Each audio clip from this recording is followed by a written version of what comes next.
Business owners spend years thinking about how to grow revenue, serve clients, manage employees, and keep the business moving forward. Building a successful business takes an incredible amount of time, commitment, and thoughtful decision making. But sometimes the planning questions that could have the greatest long-term impact are put off. So today we're reviewing some of the most important questions every business owner should ask. Right. And as a business grows and evolves, the owner's financial picture often becomes more complex. The business may support not only the owner and their family, but also employees, business partners, clients, and other families connected to the company. That impact is something business owners should be proud of. It also makes thoughtful planning increasingly important. That can bring up questions like, what are you ultimately trying to accomplish through the business? What is the business actually worth? How can you continue attracting and retaining great employees? What would happen to you and the business if you were unable to work? What do you want the future ownership and leadership of the business to look like? And are you building enough wealth outside the business to support your personal financial future? Right, because building a successful business and building personal financial security often go hand in hand, but they aren't necessarily the same thing. Right. So today we're walking through each of these questions to help business owners protect what they've built, identify new opportunities, and make sure the business continues supporting the life and future they set out to create. So before getting into business valuations, employee benefits, insurance, succession planning, there's a more fundamental question every business owner should answer. What are you ultimately trying to accomplish through your business? Maybe you started a business because you wanted greater independence or more control over your schedule or an opportunity to build wealth. Or maybe you had a skill, idea, or a passion you wanted to turn into something of your own. Why do you think that defining your purpose matters so much from a financial planning perspective? Because your goals should influence the decisions you make with the business. Someone who wants to grow rapidly and eventually sell may make very different decisions from someone who wants to create a stable family business and pass it on to the next generation. And someone who values flexibility may define success very differently from someone focused primarily on maximizing the value of the company as rapidly as possible. Yeah, well said. Understanding what success looks like to you can provide direction for many of the financial decisions that follow. So for many business owners, the company represents years or even decades of hard work. Understanding what that business is worth can help put a value around everything they've created and support more informed decisions about the future. Yeah, exactly. Many owners have an idea of what their company may be worth, but an estimate and a formal valuation aren't the same thing. Sometimes the estimate is based on annual revenue. Sometimes it's based on what another company sold for. And sometimes it's the amount the owner believes they need to receive to feel comfortable selling. But those figures may not reflect the company's current value. So why is having a formal valuation so useful? Well, because it can create clarity across many areas of planning. It can help an owner evaluate retirement goals, plan for a future sale, structure a buyout between partners, prepare for a transition to family members, and identify opportunities to increase the company's value over time. So valuation isn't only about preparing to sell. It can also help owners better understand where the business stands today and make more informed decisions about where they want to take it next. When business owners think about valuable assets, they may think about property, equipment, inventory, or intellectual property. But in many businesses, some of the most valuable assets are the people. And when you have great people, the conversation shouldn't only be about preventing them from leaving. It should also be about recognizing their contributions, supporting their growth, and giving them reasons to see a future with the company. So how should business owners think about attracting and retaining key employees?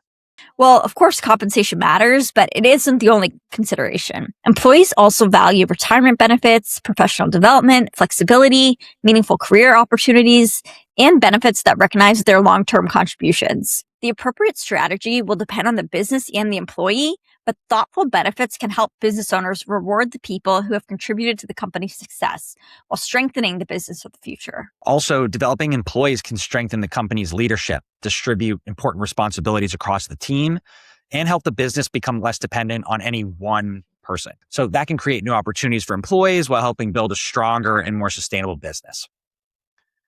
So many business owners bring tremendous value to their companies. They may generate a significant portion of revenue, maintain key client relationships, lead employees, develop new ideas, or make many of the major decisions. But that raises an important planning question. What would happen to both the owner and the business if an illness or an injury prevented them from working? Right? Business owners should consider having personal disability income insurance, which is designed to help replace a portion of their personal income if an illness or injury prevents them from working. But there's another layer of protection that some business owners may not have considered. Even if the owner is unable to work, many business expenses may continue, including rent, employee salaries, utilities, insurance premiums, and other operating costs. So business overhead expense insurance is designed to help reimburse certain eligible business expenses during a qualifying disability. This can help keep the business operating while giving the owner time to focus on recovery.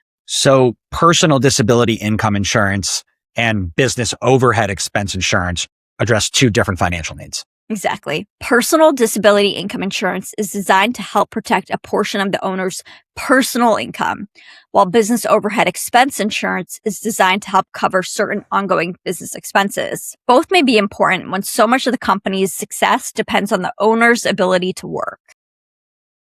So at some point, every business owner should consider what they ultimately want the future of the company to look like. Do you hope to sell the business, transfer it to family members, transition ownership to employees or other business partners, or gradually step away while remaining involved in some capacity?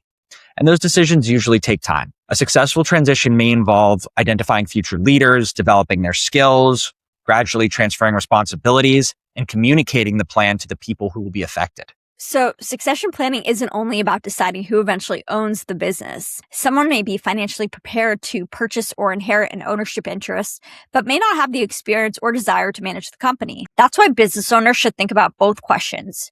Who will eventually own the business and who will be responsible for leading it? And planning early gives owners more time to prepare the right people. Absolutely. It gives owners the opportunity to mentor future leaders, gradually transfer responsibilities, preserve important relationships, and think intentionally about the legacy they want the business to carry forward. Succession planning isn't only about preparing to leave. It can also help strengthen the business while the current owner is still actively involved. So for businesses with multiple owners, there's another important part of planning for future ownership, a buy-sell agreement. So for anyone unfamiliar, a buy-sell agreement outlines what happens to an owner's share of the business after certain triggering events. So such as death, disability, retirement, or departure from the company. Right. It can address important questions before they become urgent. Who may or must purchase an owner's interest? How will the business or ownership interest be valued? What events could trigger a buyout? And how would that purchase be funded? So those conversations may not be easy, but having them in advance can provide greater clarity for the owners and their families. Yeah, absolutely. For example, if one owner unexpectedly passes away, their family may prefer to receive the financial value of the ownership interest rather than become involved in managing the company. At the same time, the remaining owners may want to maintain control and continue operating the business. So a properly drafted and funded buy-sell agreement can help establish a process that considers the needs of both sides. And it's important to mention that the agreement should evolve with the business. Right. If ownership changes or their business increases significantly in value, an older agreement or funding strategy may no longer accomplish what the owners intended. For many business owners, the business may become one of their largest and most valuable assets. That's an incredible accomplishment. And a future sale may play a meaningful role in their retirement strategy. But it's also important to build wealth outside the business to create additional flexibility and diversification. Depending on the owner's circumstances, that may include retirement accounts, personal investment accounts, real estate, or other assets. That flexibility is valuable because a business transition doesn't always happen on a predictable timeline. The owner may decide they want to work longer, they may want to transition gradually, the right buyer may take time to find, or part of the purchase price may be paid over several years. So having personal assets outside the company can give the owner more choices rather than requiring the business sale to happen at a specific time and under specific terms. Exactly. The business may remain a major part of the retirement strategy, but building wealth outside of it simply adds another layer of flexibility and diversification while helping the owner build personal financial security independent of the company. So we covered several important questions today, but they all come back to a larger one. Is the planning around your business keeping pace with the success of the business itself. And the purpose of these questions isn't to focus only on what could go wrong.